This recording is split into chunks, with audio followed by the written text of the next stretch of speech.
வணக்கம். காட்பாடியில் உள்ள விஐடி பல்கலைக்கழகத்தில் புரட்சித் தலைவர் டாக்டர் எம்ஜிஆரின் நினைவு சொற்பொழிவு விழா மிக சிறப்பாக நடைபெற்றது. பல்கலைக்கழக வேந்தர் டாக்டர் ஜி. விசுவநாதன் தலைமையில் நடைபெற்ற இந்த விழாவில் பல்வேறு முக்கிய பிரமுகர்கள் பங்கேற்றனர்.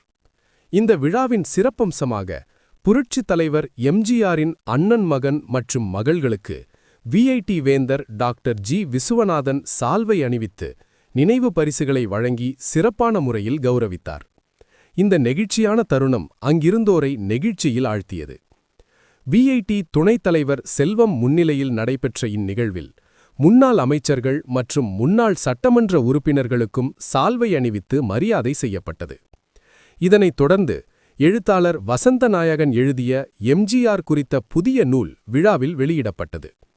நூற்றுக்கணக்கான அதிமுகவினர், பொதுமக்கள் மற்றும் மாணவ மாணவிகள் திரளாக பங்கேற்ற இந்த விழா காட்பாடி பகுதியில் பெரும் வரவேற்பை பெற்றது.